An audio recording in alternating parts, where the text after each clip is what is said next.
Welcome everyone back to Weekly Weather Updates, and in today's video we're going to have a look at the latest from the GFS, the GM, the ECMWF, the GFS and ECMWF Ensembles, and we'll finish up with the UK Met Office 5-day precipitation and temperature. Now for the last few days we've been seeing that weather's going to be becoming a lot more lively to end January and start February.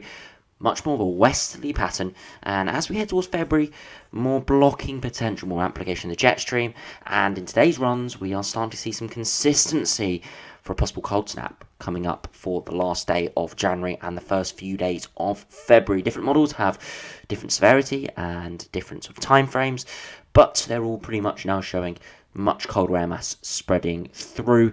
As we'll see by the GFS today, there are some long-term big blocking trends, but at this stage we can't say too much about that because it is right in the extended range. So do remember, if you enjoy my videos, make sure to like and subscribe, and remember to follow me on Twitter as well, the link's in the description. Also do check out channel membership, of course, really cheap and it really does help me out, and of course you get early access to the podcast on a Wednesday. So we do start by having a look at the GFS run. You can see we do have a lot of high pressure over the top of the UK, similar to what we've had over the last few weeks. A lot of dry, fine, high pressure, but we have had some, quite a lot of cloud actually, and some drizzle around. And that's because we have been seeing low pressure trying to push in, introducing weather fronts. So you can see under the high pressure, we've got pretty stagnant air, but we have got air mass changes trying to take place, and that's bringing a lot more cloud in, especially for the north and the west, but even in the south and east, we're seeing some thicker cloud as well.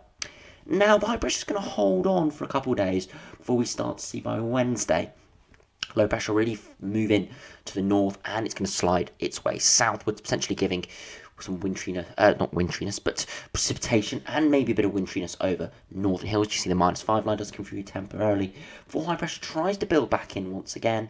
But if we have a look at the pressure charts, you can see low pressure is firmly trying to push through, and we're seeing a lot more isobars, so more mixing of air, so less of an inversion. Today it's been quite a cold day, and tomorrow will be another quite cold day, so we've got such stagnant air.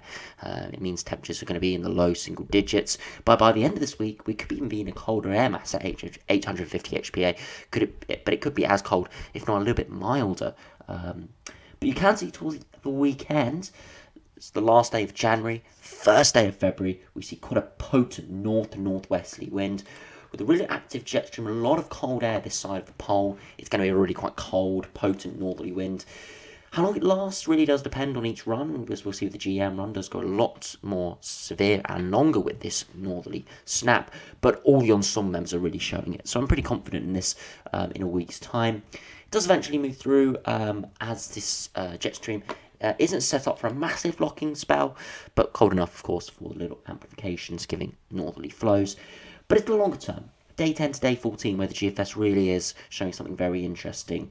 We start to see high pressure moving towards Scandinavia, towards Svalbard, and we see this big high pressure pumping really quite mild air into the northern hemisphere up towards the Arctic. You can see that North Pole is just to the north of Svalbard, so it's really quite close. There's real milder air pushing up.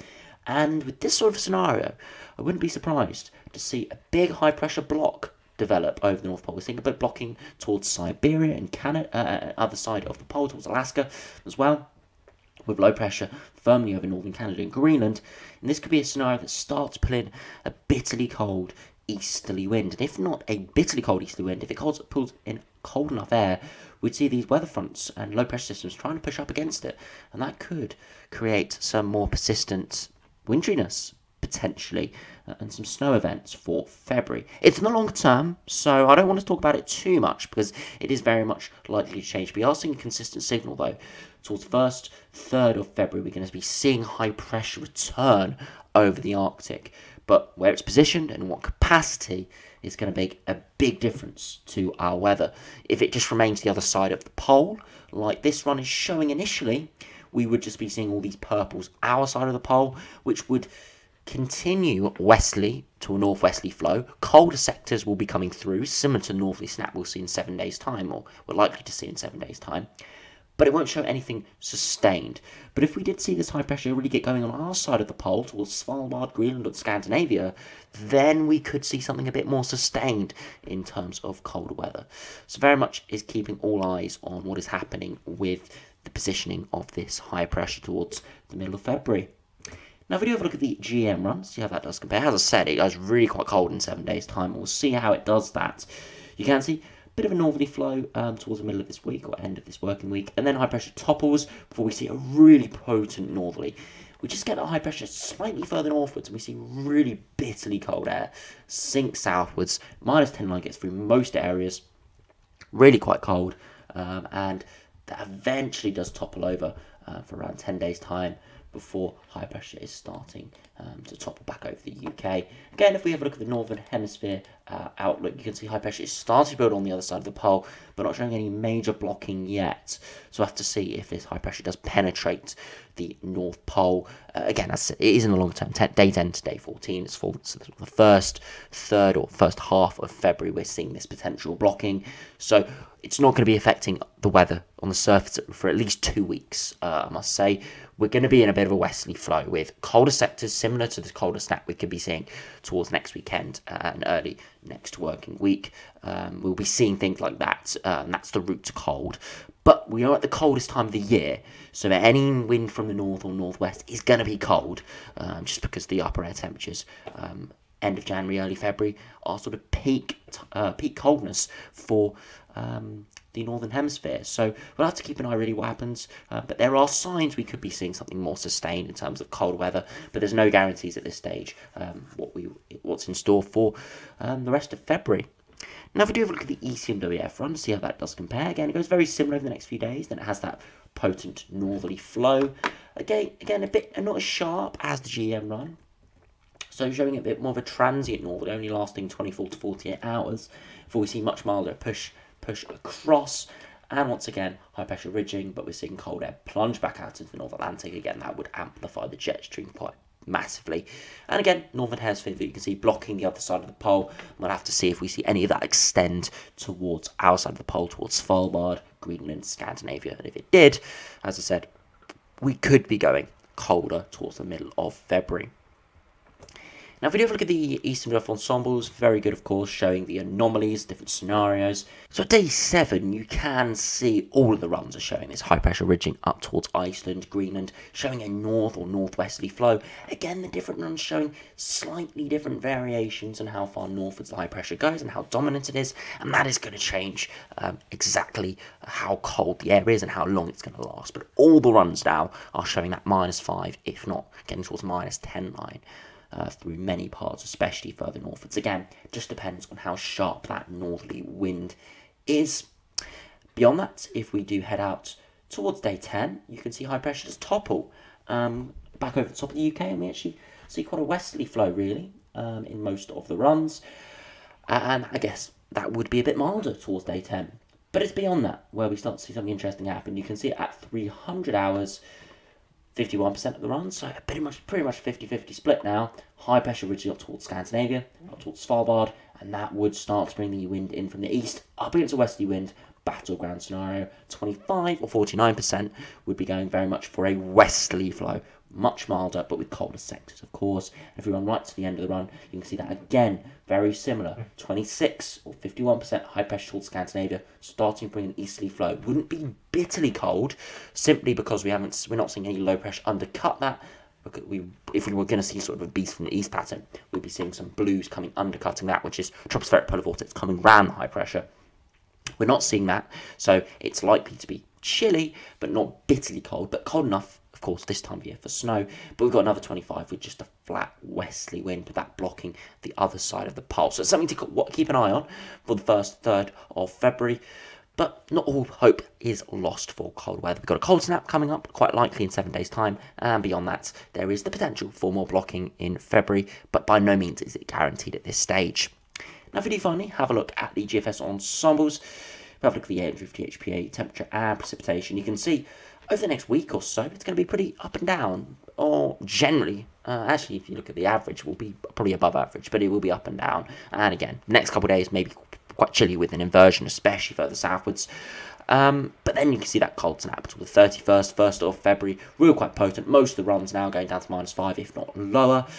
Some going a much quicker rise, others taking a bit longer. So again, some details to get ironed out there before generally Beyond that, the temperature stays around average, but we've got colder runs, we've got milder runs. So the operational GFS run was really quite mild, with that pumping air further, pumping warmer air over the top of the UK. So other runs are showing that, but again, slightly different orientations can very much change the air mass. Again, increased precipitation in the longer term, but no massive spikes at this stage. So it doesn't look like the centre of the lows are going to be in the south, but very much likely to see seeing increased precipitation over the next couple of weeks, definitely.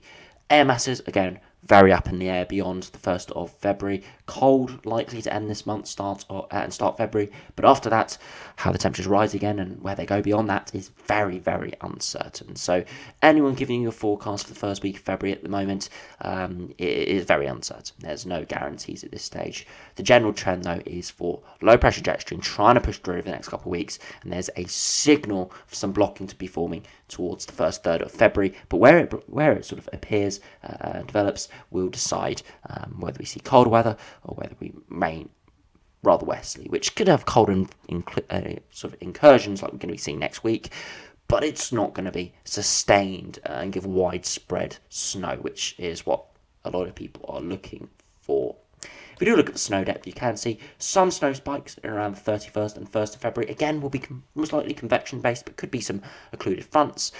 So it does look like, towards the longer term, towards the start of February, there's going to be a return to potentially more winteriness. And again, if we have a look at Glasgow much further northwards, you can see that those snow depth amounts are much higher, simply because further northwards, more convective showers and close to that colder air. So we'll have to see, but definitely does look like over the next couple of weeks we will be seeing a return to more winteriness, especially further northwards, but could be returning further southwards, at least for a time maybe, over that colder snap in a week time. And beyond that, if we do see some more sustained colder weather, colder period, we could be seeing more widespread snow. Because as I said, we are at the coldest time of the year, so any northerly, northwesterly or easterly wind is going to be cold. It's going to be cold enough for snow, even to low-lying areas in the south, if we do see it sort of sustain for a period of time. Now, if we do finish up, have a look at the UK Met Office 5-day precipitation and temperature.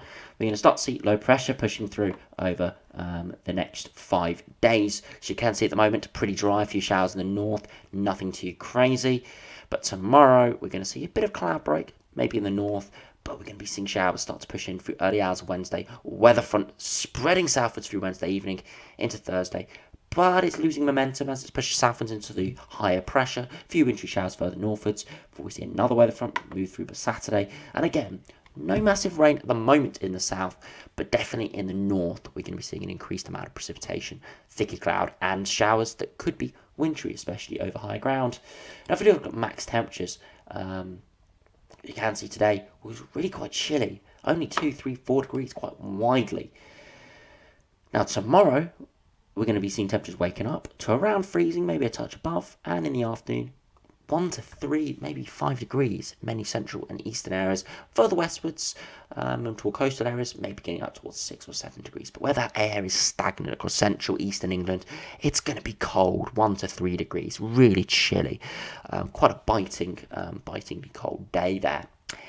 Again, as we head through Wednesday, not dropping too low because there's going to be some more cloud, so 3, 4 degrees potentially. Wednesday temperatures starting to rise a little bit, potentially 7, 8, 9 degrees quite widely. Thursday, we see 10 or 11 degrees in the south, but a bit of colder air pushing in the north, around freezing.